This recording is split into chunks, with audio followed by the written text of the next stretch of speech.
The monster that devoured worlds purred in a human's lap. The Galactic Council's emergency session had been called for the third time in as many cycles. Ambassador Zethkai's forearms trembled as she accessed the holographic display, showing the latest reports from the Outer Rim territories.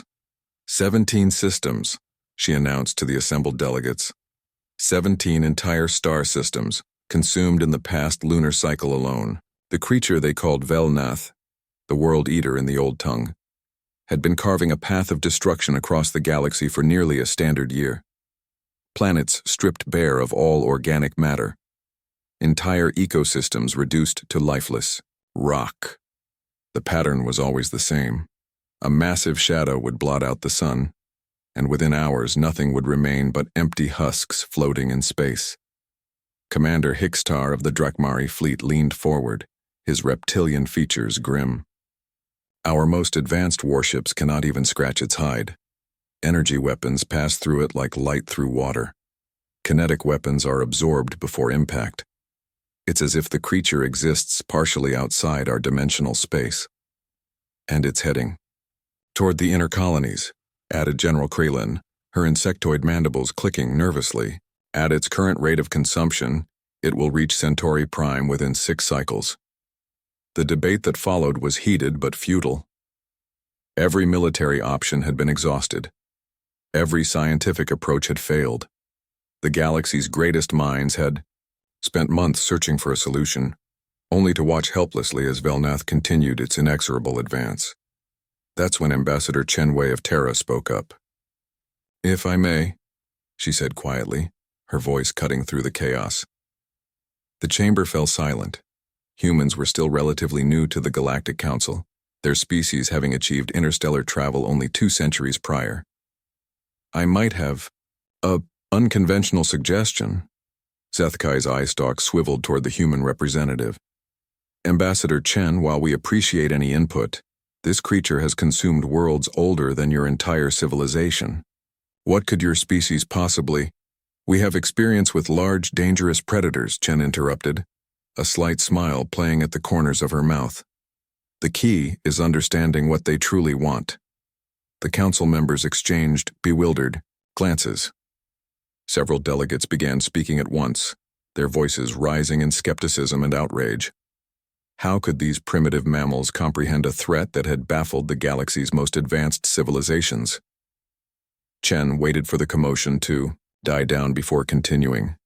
"Give me a ship, a small one, and let me try something that might seem unusual."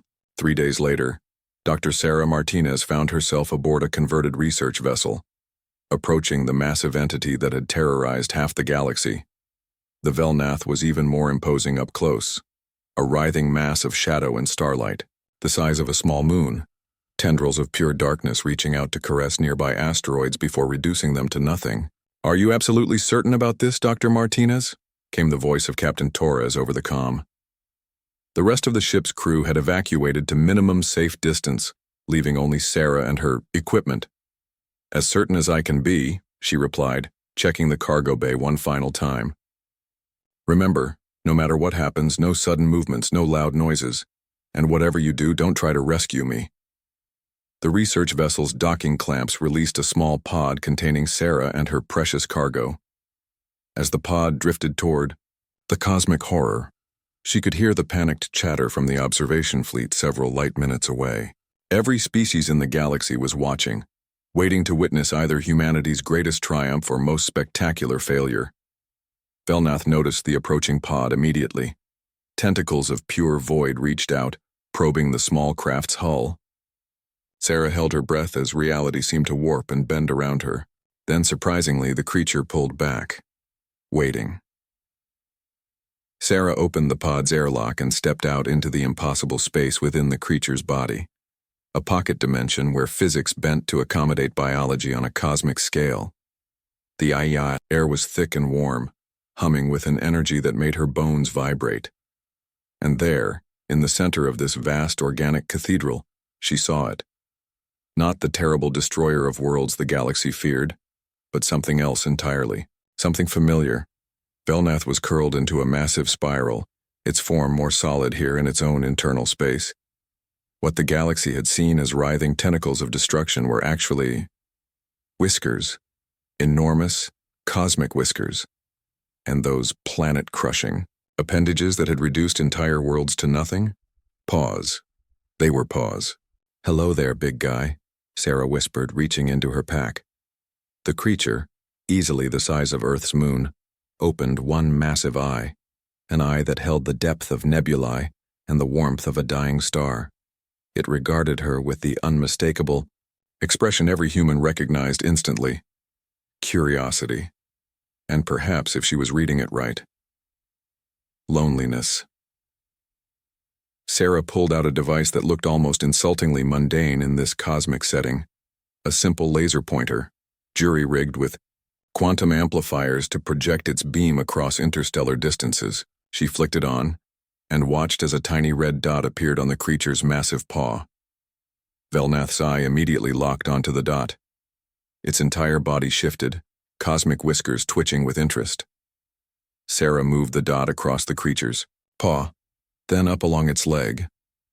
The response was immediate and overwhelming. The creature pounced, its movement sending ripples through local space-time. But it was careful, she realized. For all its cosmic power, it was being gentle, trying not to hurt the tiny being in its domain. For the next hour, Dr. Sarah Martinez played with a cosmic entity the size of several planets. She used every trick she'd learned from a lifetime of cat ownership, the laser pointer certainly, but also a massive ball of yarn made from crystallized quantum strings, and eventually, most importantly, she simply sat down and patted her lap. The monster that had devoured worlds, the terror that had sent entire civilizations fleeing in panic, approached her with delicate curiosity. It sniffed her with nostrils the size of buildings, then carefully, impossibly gently, lowered its massive head onto her lap, and began to purr. The sound reverberated across 17 star systems. On observation, vessels scattered throughout the sector, hardened military commanders wept as harmonics beyond their understanding resonated in their bones.